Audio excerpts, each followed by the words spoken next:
Good morning, everyone. My name is Jerome Testa, and today I'd like to speak to you about a form of hatred that I believe goes unnoticed in our day-to-day life. And this form of hatred, I believe that you experience both in giving it and receiving it without even noticing it. And this form of hatred is called microaggressions. Now, what are we going to go over in this speech?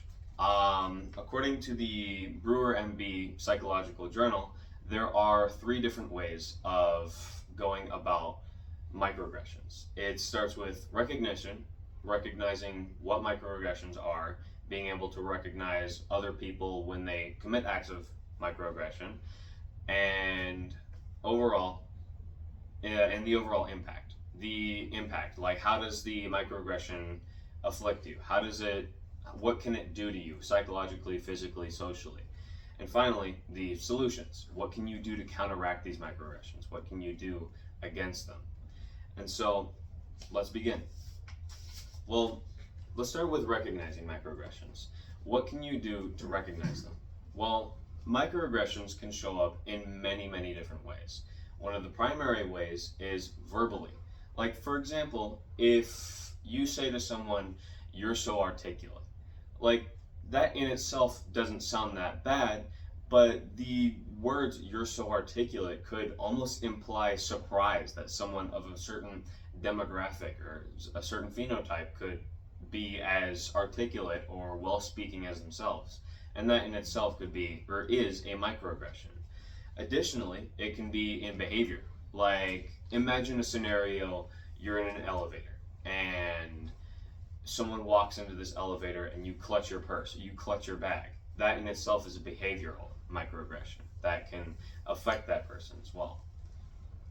And these things all together, it's not just one, it's many of these things. There's many different examples like this that'll be a part of your day-to-day life that you don't even notice that either you do or the people around you do, but they still affect you. And so, according to Dr. Daryl Wing Su, these are the 3 main things that you can do to recognize each of these microaggressions in your day-to-day life. Now, what are the impacts of microaggressions? You see, there are several different impacts. They can range from psychological impacts, physical impacts, and social impacts. Psychological, in that when you see these microaggressions, they could affect the way you think. They could make you think more negatively. They could make you think more sad about the day. You could be really anything negative that these microaggressions can do, they do. And that affects you psychologically. And building off that psychological affliction, these microaggressions can affect you physically, in that if you're psychologically damaged enough by them, it can cause chronic stress, insomnia, various other things like that.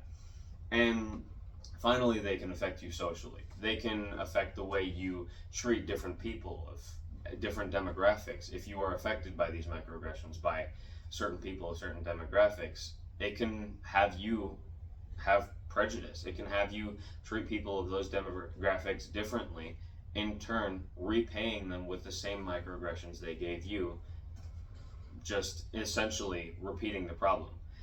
And so a study published by the Journal of Counseling and Development, they were the ones that primarily brought forth this impact. How can it affect your day-to-day life? And so now we go into the strategies of counteracting these microaggressions.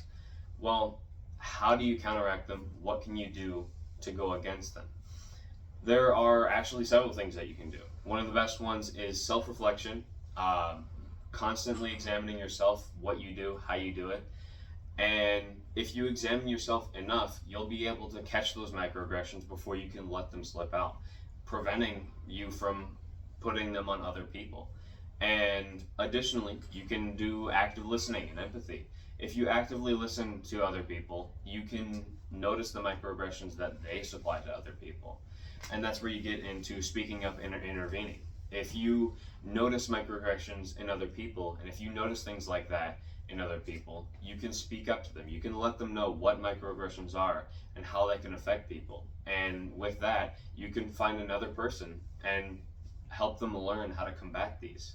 Overall, there are so many different ways to combat these, and it's really easy to as well.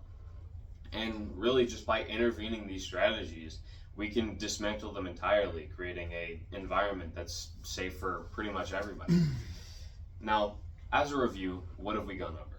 The American Psychological Association, again, states that the 3 things to do are to recognize these microaggressions, to understand the impact of these microaggressions, and to find these solutions of the microaggressions, which is what we covered today. And so recognizing all of these is important, because without doing so, they could affect you without you even knowing it. Intervening them is important, so you can remove them from your life in general, and you can remove them from other people's life. And noticing the impact of these microaggressions can help you know just what they can do, and it can help you deliver the point of why they're so bad to other people when you're letting them know about that. And so, as a conclusion, I'd like you to imagine a world without hate. I would like you to imagine a world without hate, without theft, anger, anything like that. That in itself sounds like a wonderful world to be in. I mean, just imagine being able to go down the street in the middle of the night. You don't have to worry about anything. You don't have to worry about that pepper spray you're carrying in case anything happens. You won't have to worry about that. And that's why after this presentation, I encourage you to go through those steps of recognition, intervention, and noticing the impact of everything. And really, you can change the world. It's that easy. And by spreading these the counteractions to these microaggressions, you can help other people learn to counteract these and live a better life in itself. And well, with that, my name was Jerome Testa. Thank you for listening to my speech, and I hope that you can act upon these microaggressions negatively in your future. Thank you.